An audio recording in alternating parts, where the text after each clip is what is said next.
98.3 FM.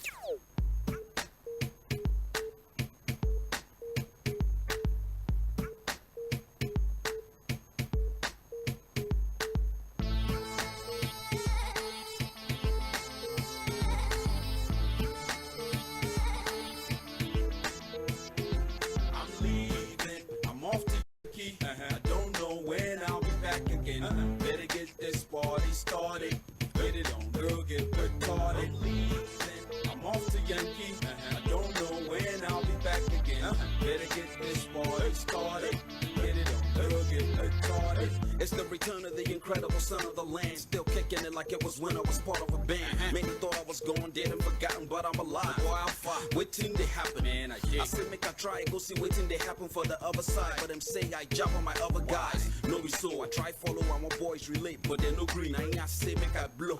I'm back on the map, the king, yeah, I'm back on the track. Reloaded and ready, so cut the crap. And make way for the master, the undisputed lyrical champ, I'm ill reputed. The dawn still kicking it, check still picking it. Try records for life, I'm still here repping it. And don't think for a second that I'm stuck in the yard. I fly first class and plus I got a green card. I'm off to Yankee, I don't know when I'll be back. When your whole world comes crashing down. Fantastic conversations. Great to see you again. It's good weather. You want to agree with that? Yeah, I love weather. Trending music.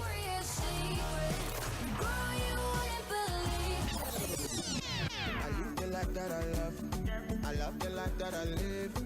Tomorrow. Traffic updates. Ojaba and Charity intersections is good. There's no cause for alarm. Sports.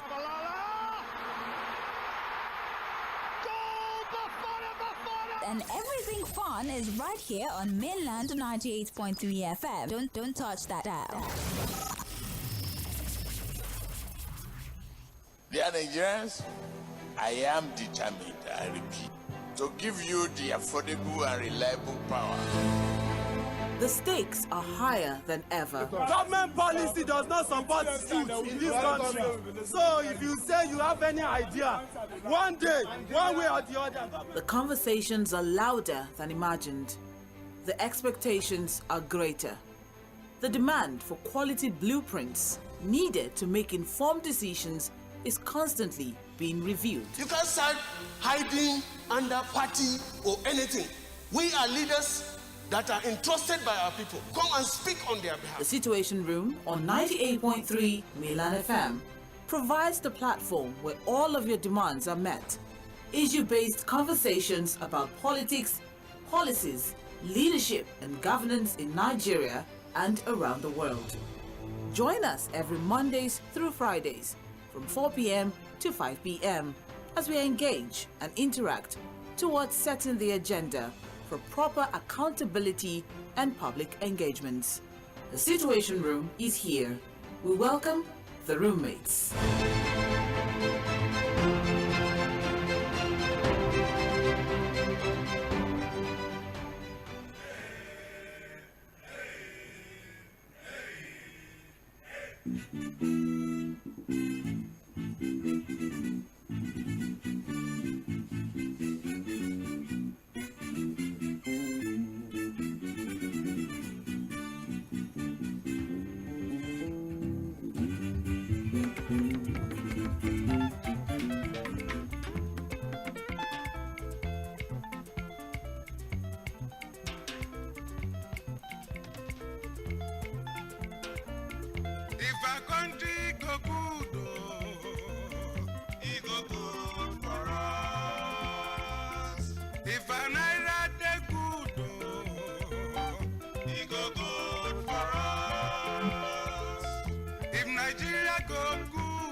A very good evening to you. Welcome to the Situation Room live on Mela 98.3 FM, the sound of Lagos. Well, I'm sure a lot of people will be wondering, why did I start with that particular song? I mean, that is absolutely one of my favorite songs of all times.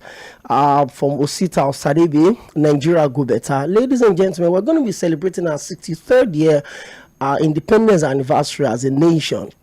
And it's about that time again when we come together and we try to check what exactly have we gained from the time of the amalgamation in 1914 down to 1960 independence, 1st of October. I mean, there's been a lot of significant moments in the history of this country that would have to ask ourselves how far, how well, so far, and how good have we become as a people. And believe me, we've survived a lot of critical moments. The Civil War, that in memory would still remain one of the most critical moments in the history of this country. And we survived that moment. Well, some people may still have their reservation about that. Probably they feel, well, it's not the way we wanted it, this and that. But the most important thing is that those moments, were moments where Nigerians would sit back and ask, how were they, where that particular war. Well, it's not a bad thing if you want to leave, if you want to, but wanting to have a government within a government is a different conversation for another day. But that is not what we're going to be talking about on the show today. We have two things to talk about. One, we'll look at the 63 years of our journey as a nation, the good, the bad, the not so good, the not so bad moment that we've had. Of course, we also look at the strike that have been declared by the Nigerian Labour Congress and the Trade Union Congress that is supposed to start on the 3rd of October. That's next week. Well, we're hoping that from now till then, something could still be done in terms of reaching a compromise. The government would definitely need to show a lot of commitment. There's been a series of meetings between the Minister of Labour, the former governor of Plateau State, 𝗪𝗵𝗲 𝗪𝗏, and the leadership of the Nigerian Labour Congress and the Trade Union Congress. And for every single time they've met, we've always read that, well, it didn't go the way they planned. They couldn't reach an agreement, this and that. But we're hoping that, the impending strike will be avoided. Perhaps the government can, meet some of the needs of the leadership of the Nigerian Labour Congress in respect to the welfare of the Nigerian workers. The issue of palliatives, the issue of the minimum wage, the issue of the living condition, those are the things that have been put on the table by the labor as their demands. And as a student of conflict management and peace studies, I understand that in the moment of negotiation, rules would have to be, let me put it this way. Rules would have to be bent somehow. You're bringing in 10 demands in between. If you get 6, if you get 7, with the promise that the other 3 will be met in a couple of months, perhaps. And one of the things that have really, led to this point where now has been the issue of distrust. Previous administration, I remember when ASU strike was going on last year, the one that moved from 14th of February to I think September or thereabouts. And you go through some of the demands of ASU, and these were agreements that have been reached 13 years ago, 14 years ago, and there's been previous government that have refused to honor those gentlemen's agreements. And now NLC is talking tough. Hey, Comrade 𝗪𝗪 is everywhere, giving his words, mobilizing their local chapters at the 36 state and the FCT. You know what? We're going to shut down the country on the 3rd of October. That's 2 days after our Independence Day, celebration. Well, we look at all of that today. You're welcome to the Situation Room. And this program comes up on the airwaves every Mondays to Fridays from 4 to 5 p.m. Well, from next week, God willing, God sparing our lives, is going to be 90 minutes now from 4 to 5:30 p.m. So we have longer time to have the conversation, to engage the people. And of course, on Mela 98.3 FM here, it is more of the people. You asked for an extension to the show, and now we have it. Today is Thursday, and every Thursday, Mr. 𝗪𝗵𝗁 𝗪𝗴𝗃, the head of political desk of Guardian newspaper, joins me in the studio to look at some of these critical issues in respect to policies, in respect to politics itself, in respect to governance, the leadership. It's always a pleasure when I have him join us. And there's no other person that could help us to understand the chronicle of the journey of this country, where we started off from, where we missed it, how we got it right, where we are, and what future lies ahead for us as a people. I mean, at 63, the life expectancy rate of this country is about 53, 54, 55. So as a 63-year-old man, hey, you should have written your will now. You're lucky enough to go 70. You're blessed to be 80. You've seen enough at 90. I mean, so where are we as the people? My name is 𝗪𝗵𝘁𝘀𝗧𝗪 𝗪𝗵𝘁𝗪. Mr. 𝗪𝗵𝘁 𝗦𝗪 will not be joining us live in the studio today, but he's going to be linking up with us via phone. And then we'll also take about 30 minutes to look at some of these things. And then we'll open the phone lines, we'll open the conversation. And the question is going to be very simple. How well have we evolved as a country? 63 years of independence. And it doesn't look like we are independent of anything. We still import virtually everything we use, our laws, our policies. Even, I mean, you look at the constitution that we have as a country, you look at how far we've had this constitution. Okay, I mean, let's even look at it. The one from 1999 as amended, about 24 years, and this was the constitution that was handed over to us by the military.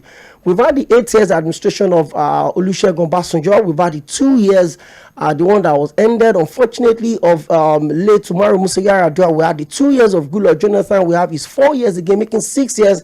We've had 8 years of Muhammadu Buhari. Now Tinubu is in office. President Bola Ahmed Tinubu is spending, I mean, by tomorrow, he will have spent 120 days in office as the president of the Federal Republic of Nigeria.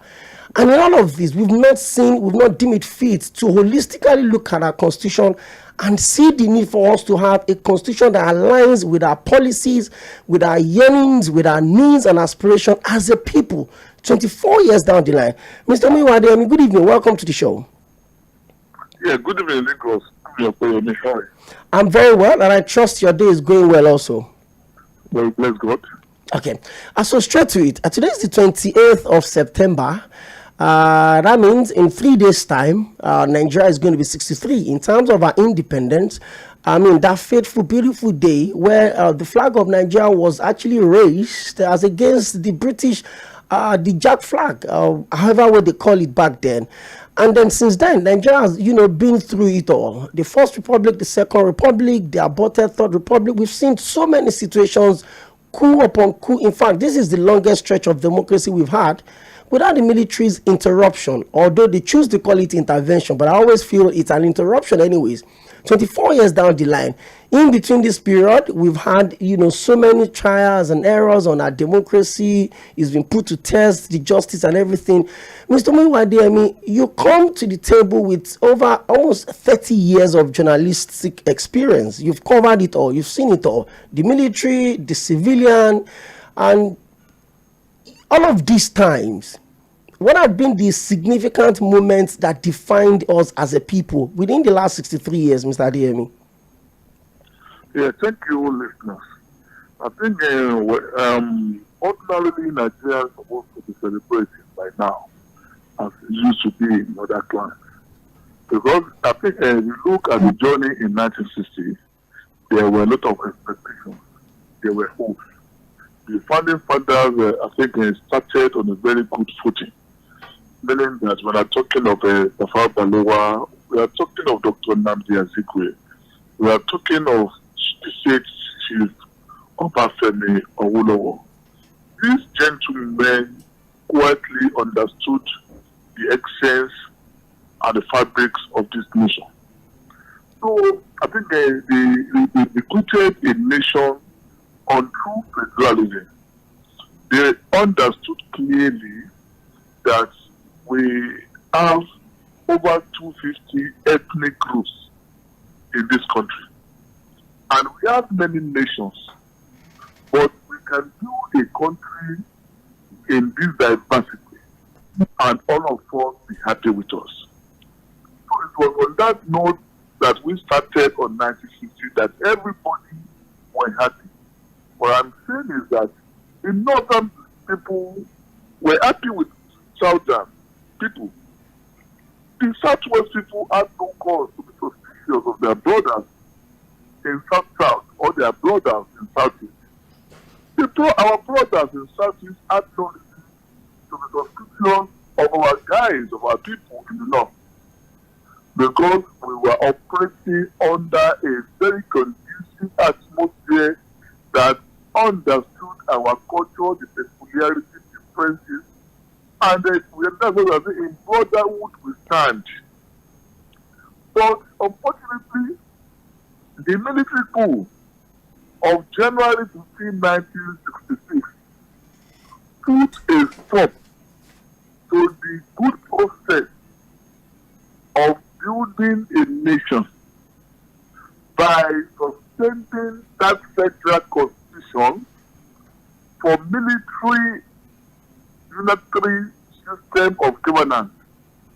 Nigeria was never made to become a unitary, to operate a unitary government.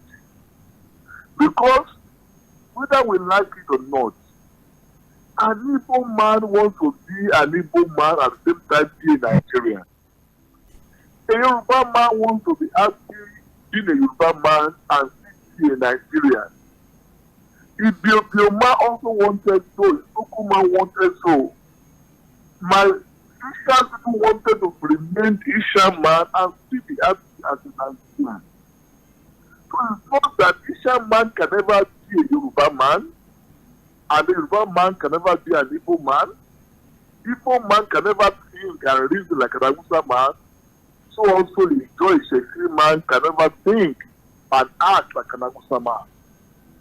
So but the suspension of that federal constitution wanted us to look the same, even when we are not, when we language, the culture, the religion are not the same.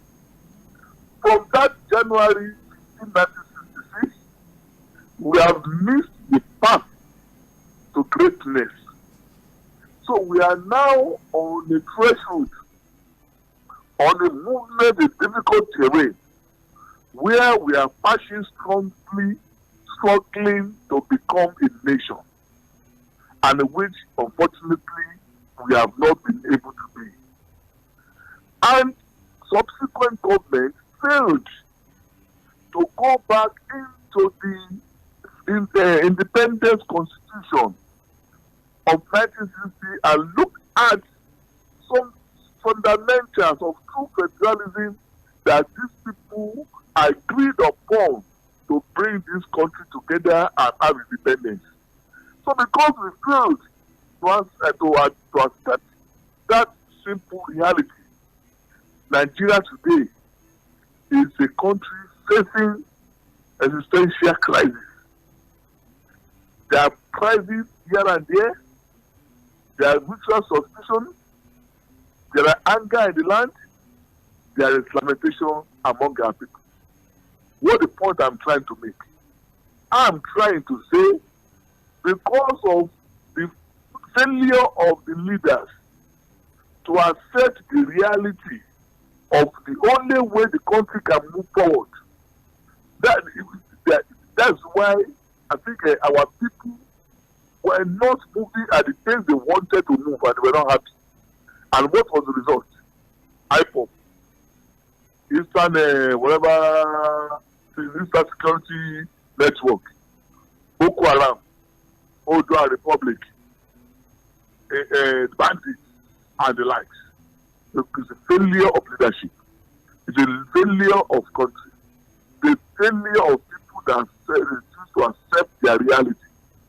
And to draw my point, okay, look at the country we started together. Country like Malaysia, country like Singapore. If you look at the statistics, and our economy were almost at the same at that period. Even including Brazil, including almost India, almost the same with them. Look at where they are now. Look at where Nigeria, even countries like Ghana, beside Israel, are they still talking of our failure in Ghana? Are they still talking of some of the infrastructural deficits we are talking about in Ghana? So I'm saying that at 63, Nigeria is still crawling. At 63, Nigeria is still talking of power supply. At 63, Nigeria is still talking about roads. At 63, Nigeria is still talking of lack of transportation system. At 63, we are still referring to hospitals as clinics. No, I think what other evidence is to prove that? Let any of our leaders have backache or headache now, we know where they go. If they don't travel to Germany, they go to London. At least, we got another proof for that you have got a healthcare system you can be proud of your country as history. I was at University College Hospital in Ibadan. The then medicine medical director gave me an research notes after our conversation. I saw in the 60s how the Saudi monarchs were coming to UCH Ibadan for treatment. How Ghanaian late Osipo Nkrumah and co were coming to UCH Ibadan for treatment. How the Republic leaders, Cameroon, were coming to UCH Ibadan for medical treatment. But please, go to that UCH Ibadan now. Is thinking. Is a metaphor of a country that I think have not simply realized itself. Now, is it on the road infrastructure we want to talk about? Is it about power generation or electricity we want to talk about? Is it in manufacturing I want to celebrate? Is it on education we want to celebrate? How many of Nigeria universities are ranked among the best 500 in the world? We are ranked almost all in Nigeria university before they had allocation for foreign universities. We grew up to see foreigners coming to our universities because they saw it stand solid and being ranked among the best. The best ranked university in Nigeria now, go and look at the metrics, which number it is in Africa or in the world.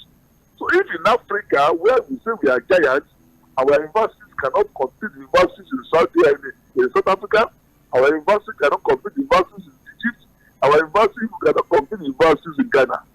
Then you begin to now say, as history, is there to celebrate? Is there to make us happy? So maybe federal government also understood the reality of the Ghana that they go to the Koloki. You will even call it Loki. Who is better to carry the flag of Nigeria with the fuel at the price people have parked their car at home? And let me shock you. The diesel has gone to 1,100 per litre from 780. And it is speculated that diesel might go to 1,500 per litre. So if litre should go to 1,500 per litre, how many companies that have been surviving, that have been running on diesel can continue to survive? Who will buy diesel again? And what does that mean? Some of the companies will reduce their production, and when you reduce production, I think there will be scarcity. So if there is scarcity, demand there will be higher than supply. If the demand is higher than supply, then you know what is going to be the price. Not only that, that will continue to lay off some of their staff. That is what you are facing as a nation, as a country, blessed with abundance of human resources. We don't know any human resources that are supposed to make a country great that we don't find in Nigeria. In front of some areas, you have gold, you have uranium, you have all these under our hand. You have crude oil. Even Nigerian crude oil is not just a crude oil because it's sweet. It's great. It's sweet. It's among the best in the world. Right? Yes, people are suffering. So at 63, I don't know what to celebrate. I don't know what to make anybody happy. And look at what's happening. Even among ourselves, we trust ourselves again. And then by and large, we are going to take much of your time because I think we're able to those kind of have a for other questions. Look the way the 2023 election polarized our people. That's right. So the 2023 election polarized our people more, and the Nigeria has never been on the edge as it were, as we are finding it now. And all these we can see recently because one young musician died. You see thousands of boys, because of youth going on the street demonstrating. Do you think they are demonstrating the death of the boy? He's telling you that to put it in the plain language, the country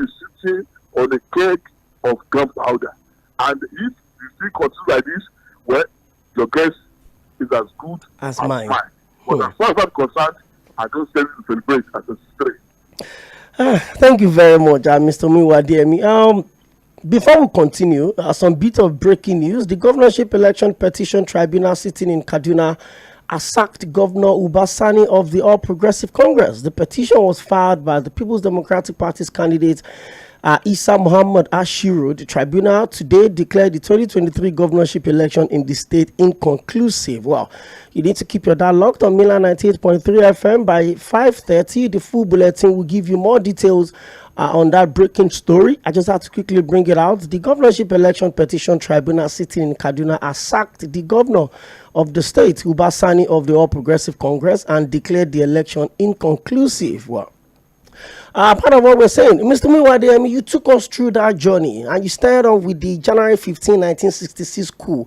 And you said that that was the coup that tore apart the fiber of this country. And after that one, we've had the one of July 29. It was a counter coup the same year. We've had the one of 29th of July again, 1975.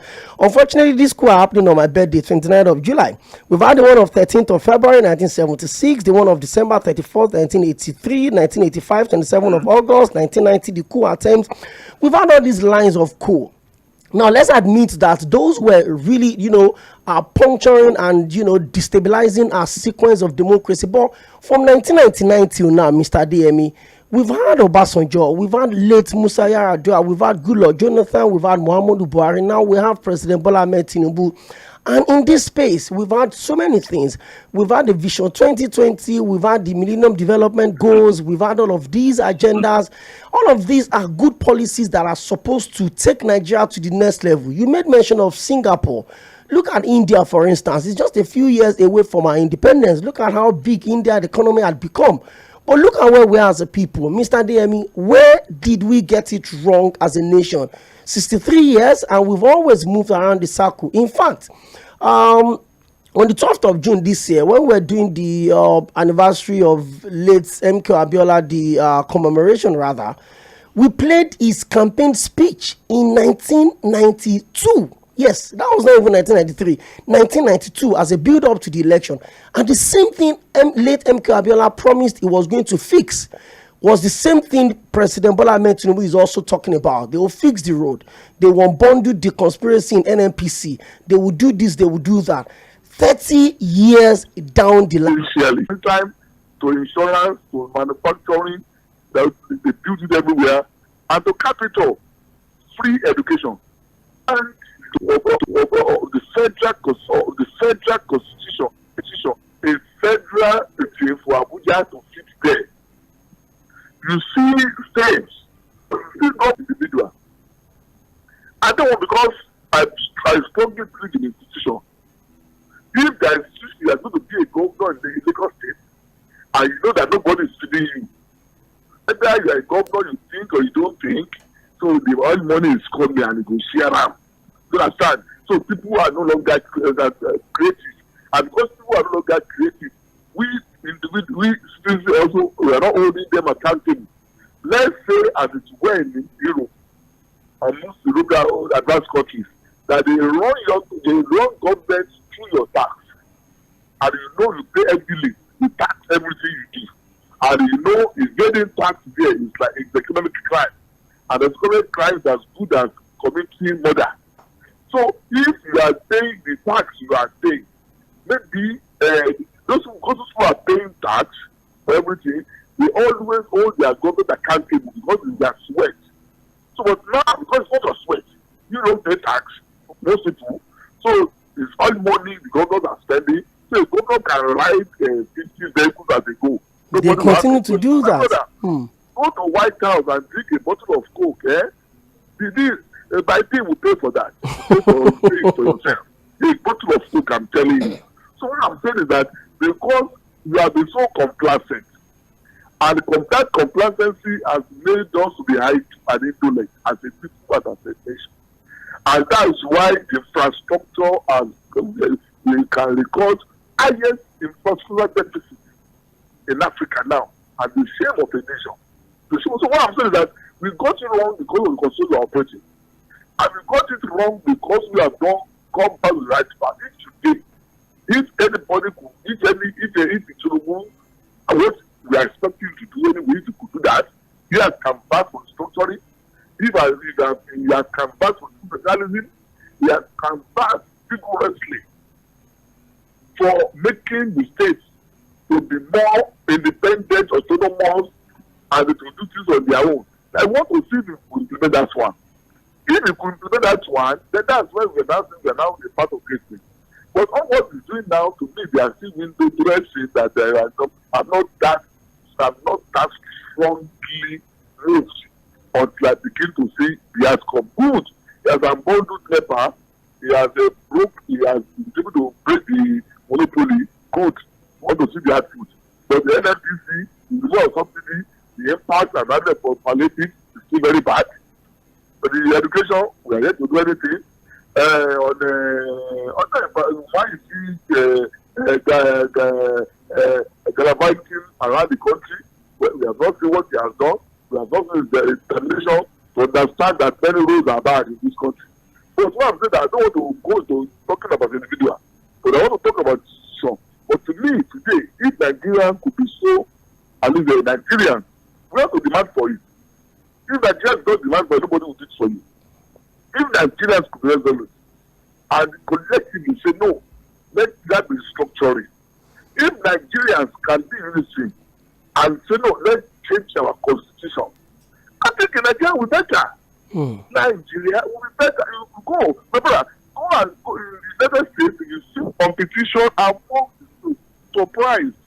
Healthy competition in the United States. But here, we all depend on the allocation from the federal government.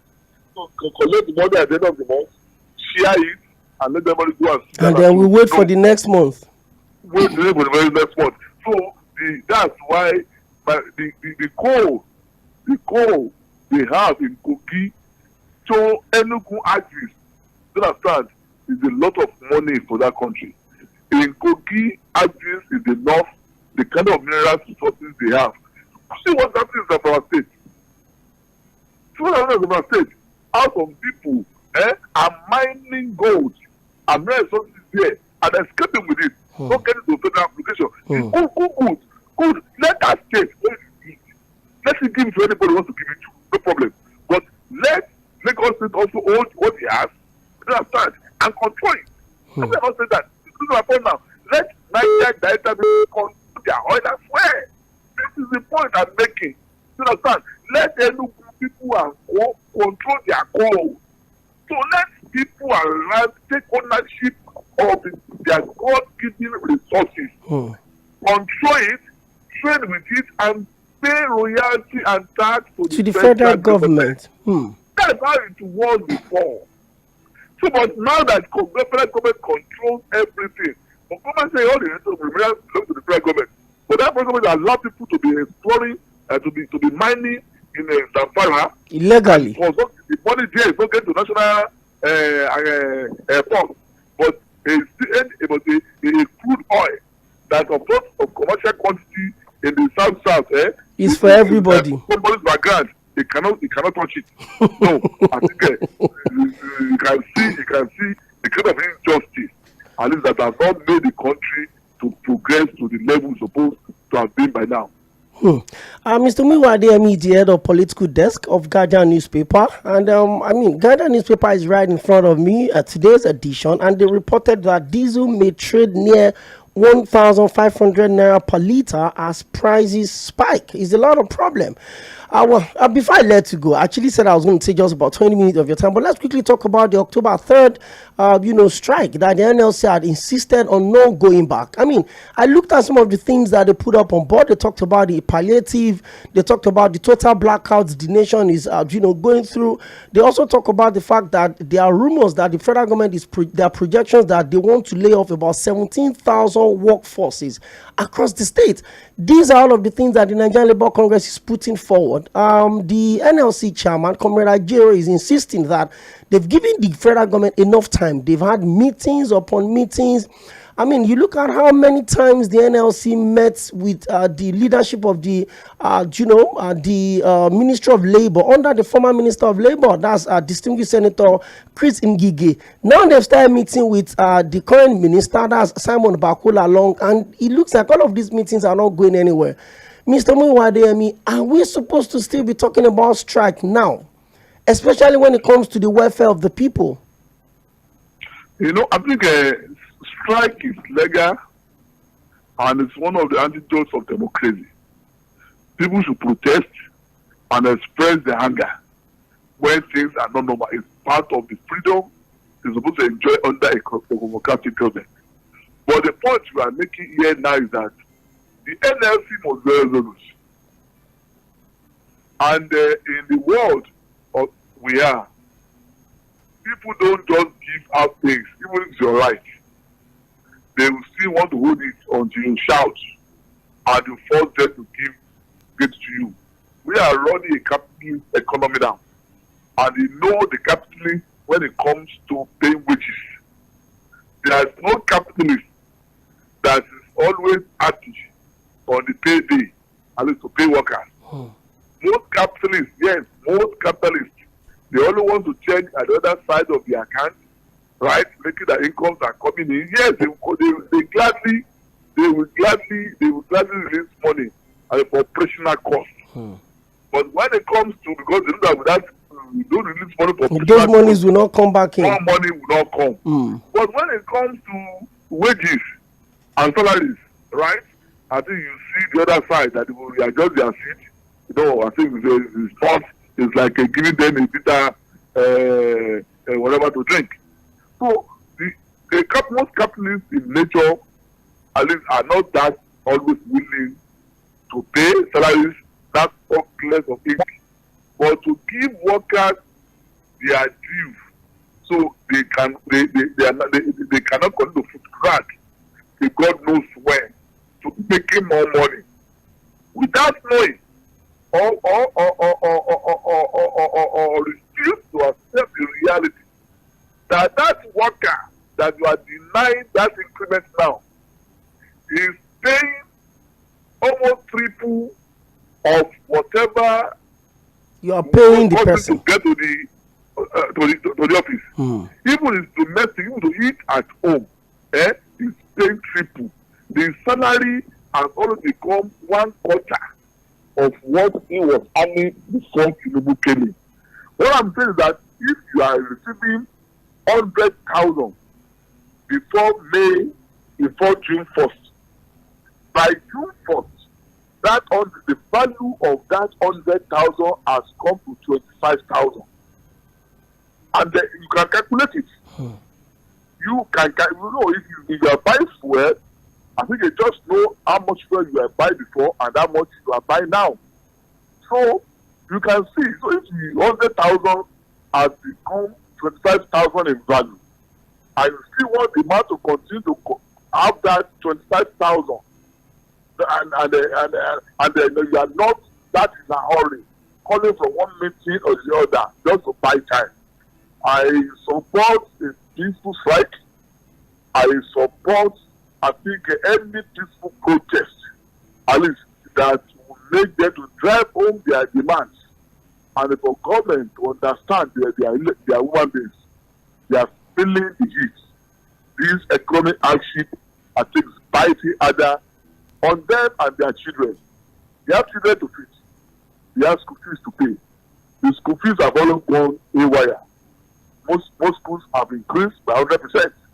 Some by 50%. Even federal institutions have increased. Even if federal institutions have increased, they won't stop the federal government or other government anyway. And people say, just go and interview with people, what of universities, how much they pay there now. You understand? But if the state government can quickly increase the institution fee, but it's not in a hurry to increase the living wage, and it's to review the minimum wage. I think that's unfair. That's unfair. It's ungodly. I think nobody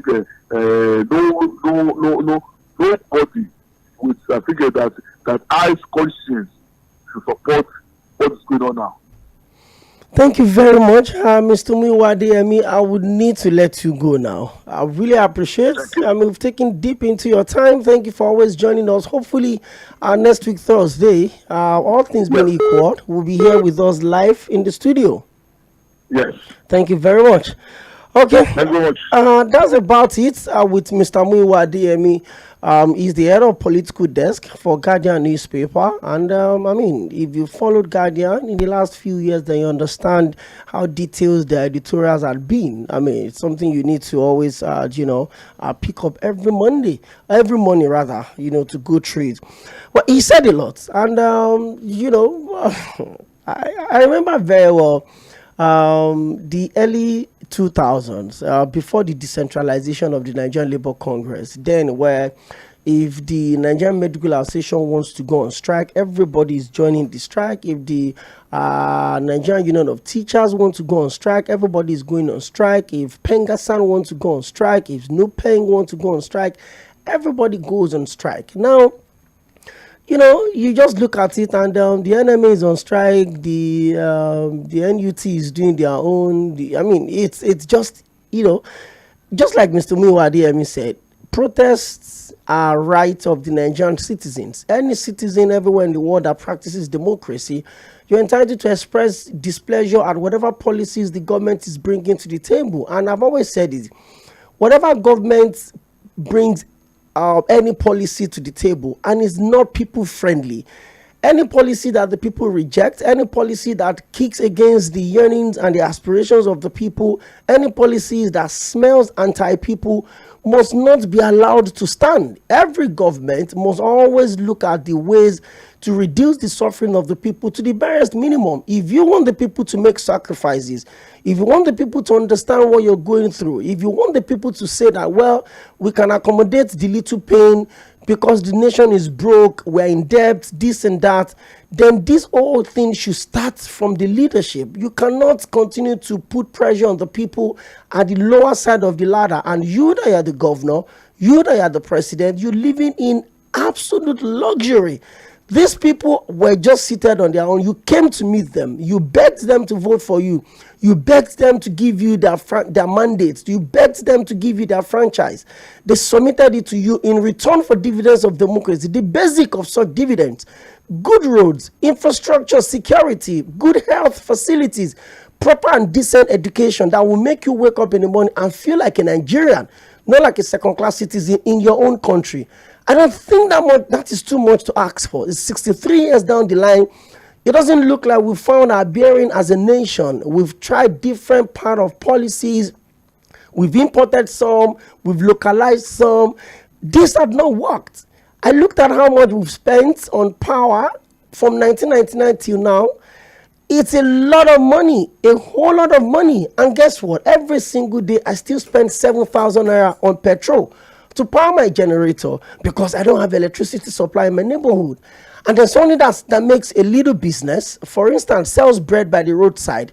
But from 7 p.m., she would need to light up her stuff so that the people passing would see it.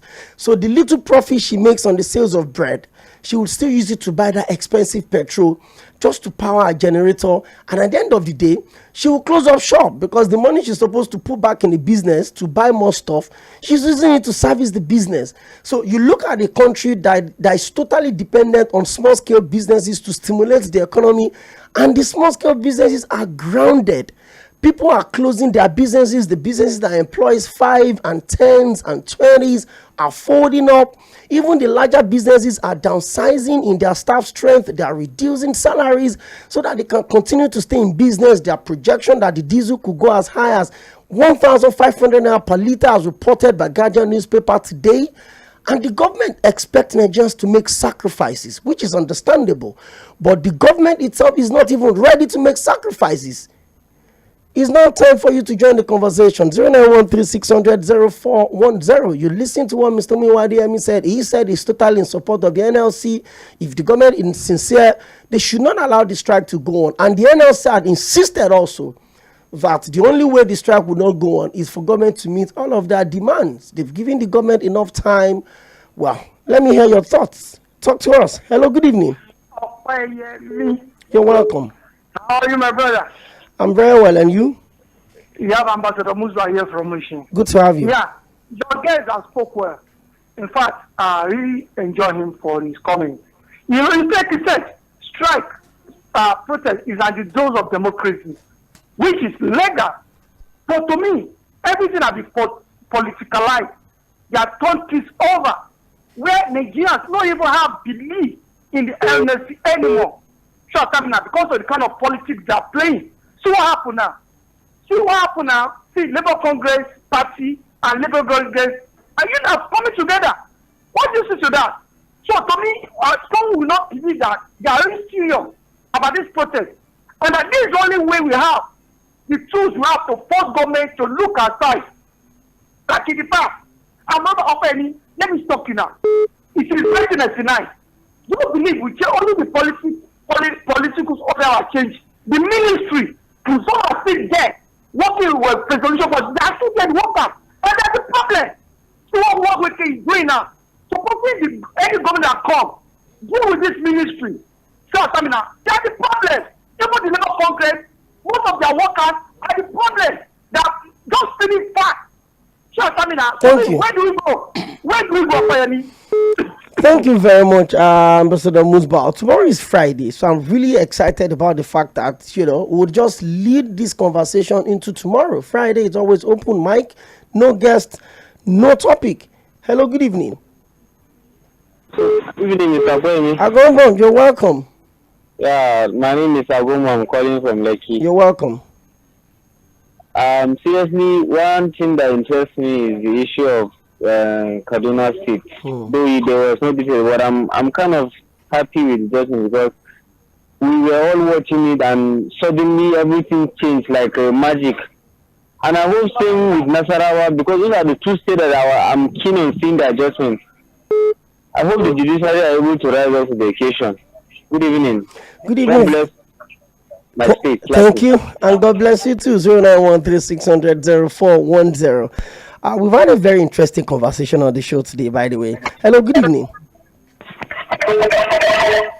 Hello. Hello, good evening. Good evening. Good to have you join us. Your name and where you calling from?